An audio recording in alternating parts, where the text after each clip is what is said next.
you're tuning into something different, something deeper. Welcome to a space where the unseen becomes seen, where the patterns beneath reality are decoded.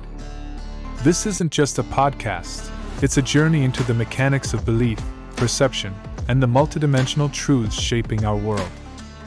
If you've ever felt like an outsider looking in, questioning the systems you're told to follow, you're in the right place.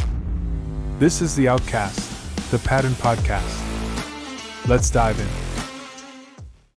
Welcome back to the Deep Dive. Today we're getting into a really fascinating idea, something one of our sources, this article we're looking at, calls a secret superpower. Yeah, it's an intriguing way to put it. We're focusing on an excerpt from Metacognition, Your Secret Superpower, a simple metaphysical experience.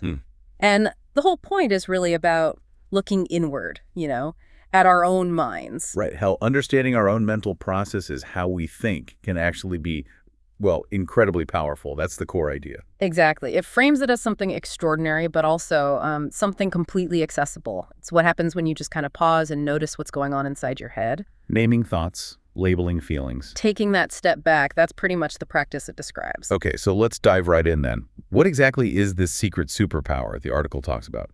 Metacognition. What does that mean? Well, at its core, metacognition literally means thinking about thinking. Simple as that, almost. The article paints this picture of it being like the ability to observe your own mental landscape. Like you're a curious scientist peering into a lab, That self-observation part is really key. And it makes an interesting point there, doesn't it? That for some people, this kind of self-watching feels totally normal, second nature. But for lots of others, the idea of stepping back and watching yourself think is described as entirely foreign. So it's not necessarily intuitive for everyone. That's a really important distinction, yeah. It's not automatic for all of us. The main action, the way the source details it, is basically pausing right in the middle of your thoughts or feelings and then actively describing what's happening internally, giving names to the thoughts, labeling the emotions. And consciously stepping back to watch yourself thinking. Exactly, that conscious step back. I'll give a pretty good example, actually. If you're caught up in a bunch of worries and you manage to just pause and think, there's the worry gremlin again, that moment of just identifying it. Yes, that's it. That brief recognition, giving it a name almost. That's metacognition right there. And the key outcome, what the article suggests happens then, is you create just enough distance to separate you, the thinker, from you, the thought. Okay, so you see the thought without being the thought, in a way. Precisely. And that little separation, that's what lets you start to notice patterns or maybe biases you have, or those unhelpful loops your mind gets into sometimes. Without being totally swept away by them, you're just observing. You're observing, getting some perspective. So you're not necessarily stopping the thoughts, but you're changing your relationship to them by creating that space. Why is that so important for resilience? The article draws a really direct line there. It argues pretty strongly that real resilience, the ability to bend without breaking, to bounce back from hard stuff, well, it says that resilience really depends on this internal awareness. It needs metacognition.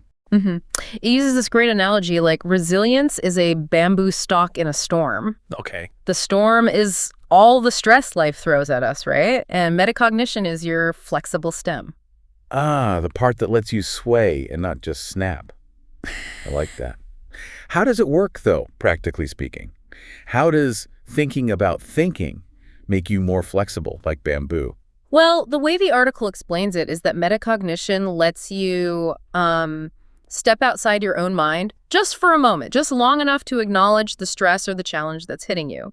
So when you can internally observe, okay, here comes stress, or wow, I'm feeling really anxious right now. You're not just reacting blindly anymore. Exactly. You're no longer at the mercy of it, as the source puts it. Because you've seen it. You've maybe named it. You've put that tiny bit of space between you and the feeling. Precisely. And that observation, that noticing, it gives you a choice. Suddenly you can choose how to respond rather than react purely on instinct. That makes sense. The source calls it a split second of clarity, which might sound small, but it's actually huge. That's the moment, it suggests, that can shift you from panic to problem solving. Wow. Yeah, just from noticing what's going on inside, Yeah. that split second really could change everything in a tough moment. It could. Now, this all sounds very powerful in theory, but how does this actually, show up? How does it look in everyday life? The article gives some helpful examples. It does, yeah, some really concrete ones. One is called the movie night training ground. Okay. Think about watching like a really scary thriller movie. Your heart pounds, you feel tense, maybe even a little jumpy. Oh, yeah, definitely. But part of you knows this is just a story. Right. You know you're not actually in danger. Right. There's that awareness, that metacognitive check, I guess. This feeling is tied to the screen, not to reality. Exactly. And the article says we can basically train that same awareness for real life stuff, like getting a passive-aggressive email from a coworker. It triggers the immediate irritation. Maybe you feel defensive. Yep. Know the feeling. Instead of just being consumed by it, you could potentially notice it and think, okay, there's my irritation popping up. It's annoying, sure, but it's not actually life-threatening. It's just some words on a screen. You're labeling the feeling and consciously kind of dialing down the threat level, using that movie night logic. That's the idea. Reframing it by creating that distance. That's a really useful comparison. What other examples did it mention? Public speaking prep was another good one. Oh, classic stressor. Totally. So you're about to give a presentation and you feel all the physical stuff, right?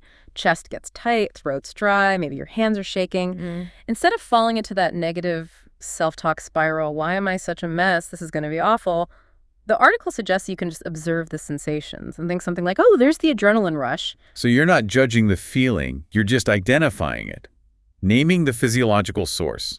Exactly. And the source really emphasizes the power in just that simple act of labeling. Calling it adrenaline, specifically, instead of interpreting it as I'm doomed or I'm falling apart, seems to instantly kind of lessen its grip on you. Reduces power sometimes. Yeah. It lets you shift your focus away from the internal turmoil and back to what you need to do, like nailing your opening joke or whatever. That's fascinating. Just changing the label changes the experience. What was the third one? The third was about conflict resolution, like at home. Okay. The scenario is maybe your partner snaps at you over something small, something trivial. Happens to the best of us. Right. And your instant reaction might be to feel hurt or get defensive or snap right back. But using metacognition, you catch that first flash of annoyance or pain, you take a breath, a pause, and you might think, okay, there's my reaction kicking in, but hang on, what else could be going on here? Maybe that's just lonely stress talking. Maybe they just had a really rough day. So you notice your own triggered feeling, but then you use that pause, that space, to consider their possible state. You shift from just reacting yourself. Exactly. That moment of metacognition, thinking about your feeling and their potential situation, it gives you the choice. You can choose to respond with maybe some empathy or ask what's wrong instead of just escalating things. You observed your automatic pilot and chose a different route. These examples really bring it home. It makes it sound much less like some special talent and more like, well, a skill you can actually build. Definitely. The article is very clear on that. It says metacognition isn't some mystical gift. Not something you're born with or without. No, it says it's already inside you, but it's like a muscle that needs to be practiced to get stronger and easier to use when you need it. Okay, so if it's a muscle, how do we work it out? Does the article suggest ways to practice? It does, yeah. It gives some specific, pretty simple methods. One is just taking mindful pauses, like maybe twice a day just for 30 seconds. That's it, 30 seconds. Yep. Just stop what you're doing and quickly scan your mind. What thoughts are looping around right now? What emotions are you feeling? And the key is just to name them. Just notice and label, no judgment, just awareness. That's the core of it. Another technique is using journaling check-ins. So at the end of the day, maybe just jot down one moment where you actually caught yourself having an emotion or a thought pattern in action. Like noticing when you did use metacognition. Exactly. And the article says to celebrate that small victory. Acknowledging it reinforces the habit. Makes sense. Building awareness of the awareness itself. And the third one is using specific anchor questions, especially when you feel stress starting to really ramp up. Okay, like what? Questions like, what am I feeling right now? What thought just triggered that feeling? Asking yourself those directly is meant to pull your attention inward and basically activate that metacognitive process right when things feel intense. So you're actively prompting yourself to observe right in the middle of the storm, so to speak. Yeah, using it as a tool in the moment. And the article really stresses that when you make these practices a habit, it changes how you experience challenges. It turns stress into data information you can work with. Oh, I like that framing.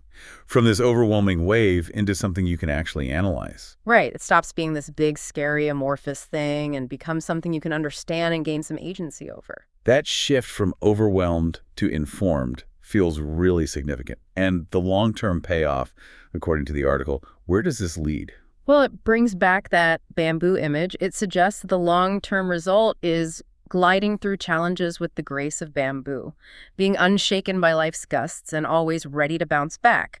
Essentially a state of much greater resilience and responsiveness rather than reactivity. So embracing that inner observer, as the article calls it, seems like the path to a more empowered way of navigating our own internal world. That's really the crux of it. And the article's closing thought is quite powerful, I think. It says the very act of noticing is the first smartest move in any storm. Just the noticing itself, that's the foundation. That's the first step that unlocks the potential for choice and change. So really what this deep dive into the source tells us is that just paying attention to your thoughts and feelings, creating even that tiny bit of space through observation, gives you significant power.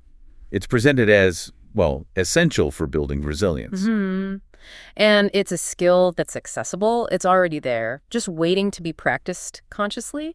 It's not about fighting your internal experience, but really changing your relationship to it just by watching. Which leaves us with something interesting to think about, doesn't it?